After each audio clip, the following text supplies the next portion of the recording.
Wayang bagi, lanjutkan lagi, wayang bagi dan siogia ayat lubu laha atau yutlabu laha, diharuskan laha bagi perempuan anta ripa anha kal mamlukah. Ini mungkin buat perempuan ya, buat perempuan. Kaum laki cukup dengerin aja. Kalau kaum perempuan mungkin ini cocoknya buat perempuan, sebab ini katanya perhatian buat perempuan. Anta ripa anha, dia harus tahu dan dia harus mengakui bahwasanya dia itu kal mamlukah, seperti hamba sahaya li jauji, di depan suaminya. Jadi istri itu kayak hamba sahaya, budak. Wakal asil ajiz, dan seperti tawanan yang lemah, orang yang tertawan dalam peperangan dan lemah. Dia dirojul, yaitu di tangan laki-lakinya. Pala tansorib, artinya apa?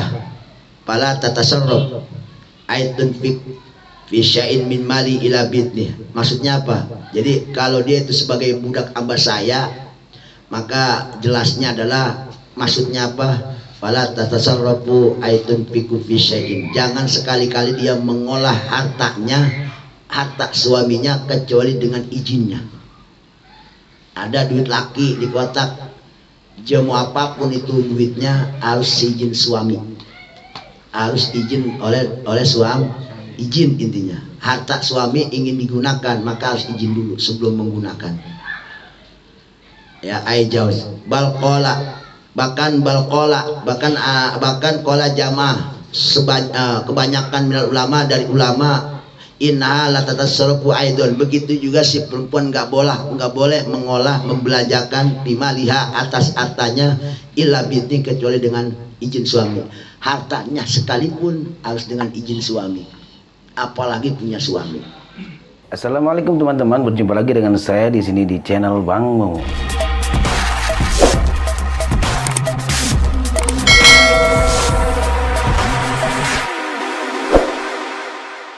Ini kebanyakan ulama bicara seperti itu. Kenapa? Tadi li'ana kal mahjuralah. Sebab jamaah ulama ini salah satunya lagi, dia mengibaratkan perempuan itu bukan hanya seperti budak hamba saya, tapi dia sebagai mahjurah, orang yang memang hartanya ditahan. Ya. Hartanya ditahan oleh suaminya. Hartanya tapi ditahan sama suaminya. Ini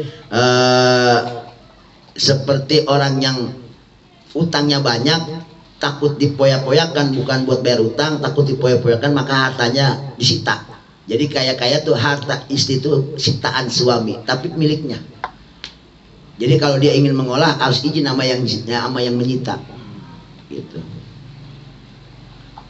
Jadi hartanya itu harta sitaan. Harta sitaan daripada suami. Harta sitaan suami terhadap istrinya. Jadi kesimpulannya, istri mau ngapa-ngapain tentang masalah harta benda di rumah harus dengan si izin daripada suaminya. Lalu bagaimana kalau kebiasaan kita? Kan kagak, kita mah kebiasaan kita kan kagak begini. Tapi kan tadi utamakan agama daripada adat. Kampung adat kita kan begini. Biar adat mah berjalan, emang begitu kebiasaan adat. Adat kan susah, keras juga kan adat. Tapi agama bagaimana? Kan kayak berbentrokan. Tinggal kebijaksanaan kita nih, suami-suami kobong gogol, bijaksana nggak sama bini? Iya, kalau cuma beli garam aja masa iya kita ngomel? Lo kan garam buat abang juga. Iya, buat abang tahu. Pasti kan jawabnya begitu. Ya karena adat kan begitu adat. Lakinya kagak mau ngalah, yang cewek juga salah kagak mau ngalah juga. Adat. Nah tinggal iya kita kebijakan kita aja, artinya apa? Hidoin aja kalau cuma garam doang. Iya, masa tuh rumah ya mau jual juga rumah, enggak kan? Artinya apa? Tetap ini kan hukum. Bagaimana adat kita enggak begitu, karena kebiasaan roktok kan orangnya pada seloyor-seloyor aja begitu. Bini kalau belanja kagak kira-kira, ya kan? Bener nggak? Oh bener. Sabar. Ya bahasanya kan begini. Jadi kita mah mikirnya begini juga maksudnya, gue yang makan juga, masa ya gue perlu ngomel juga begitu. Udah kita jadi biar di agama ada ridho, istinya begitu. Biar adat juga kagak pada ribet, adat kagak ribet, agama cakep begitu, udah pakai kebijakan aja. Ya kalau cuma belanja ke warung kelontongan aja, biarin aja, begitu kan bahasanya. Artinya udah ridoin aja, kebijakan kita di situ. Tapi ini mah ngaji kita ini supaya kita tahu aja. Laki tahu haknya, istri juga tahu haknya, kewajibannya juga tahu, kewajiban masing-masing juga tahu. Intinya seperti itu. Tinggal nanti kita adat kita begini, ya udah tinggal bijaksana aja. Ridho yang penting. Ridho suami terhadap istrinya. Itu. Ridho enggak? Ridho banget enggak. Ya, intinya mah begitu intinya ya. Ya tetap, tapi artinya begini, supaya kita tahu permasalahan kita dalam masalah rumah tangga. Itu. Soalnya tetap bagaimanapun hukum yang berlaku. Hukum Allah itu di atas segala-galanya berarti. Hukum Allah itu di atas segala-gala. Maka kita harus tahu hukum Allah seperti ini. Lalu bagaimana kalau ada kebiasaannya kayaknya kagak begini? Tinggal bijaksana kita. Biar sama Allah kagak diomelin, di adat juga nggak malu. Gitu. Ngerti nggak? Ya tujuannya seperti itu kita ngaji ini. Kadang-kadang ngapain ngaji begitu, kita mau udah ada juga begini. Hukum di atas segala-galanya. Hukum Allah nomor satu daripada semuanya. Tetap yang kita bela hukum Allah. Tetap. Lalu bagaimana? Kita nyari trik aja, cara aja. Trik caranya. Iya. Supaya nggak jadi masalah dunia dan akhirat. Kan kalau adat kan nanti dunianya. Kalau hukum akhirat ya akhiratnya nanti, supaya dua-duanya ini enak jadinya, nggak masalah jadinya. Ya kan kayak perempuan kan kalau keluar rumah kudu izin. Sekarang bini kita kan sloy-sloy aja. Jadi pikir gitu, kalau keluar itu nggak dosa. Oke lah, perempuan kita nggak ngerti masalah ini, tapi kita yang ngerti kan, kita yang ngaji. Udah dijoin aja, supaya ntar dia itu nggak ada masalah. Itu maksudnya. Perempuan itu kan keluar rumah harus izin, kan begitu aturan di sini mainnya. Aturan mainnya seperti ini. Hukum Allah kan seperti ini. Nah sekarang ada di kampung kita terok-terok, coba kalau cepat izin mulu sama kita. Begitu lagi pada ngongkol di sini, dia mau izin, dia mau berak, mau gambar gitu, coba bayangin. Artinya gitu maksudnya. Tinggal makanya kita indahnya ngaji itu di situ indahnya. Oke dah, perempuan kita nggak ngerti masalah kalau kotor harus izin. Kalau dia kagak izin kan dia selama perjalanan itu kan laknat dari Allah. Kalau nggak izin dari suami. Dan sekarang kita yang ngerti, kita ngaji, masalahnya kan sekarang kudu izin.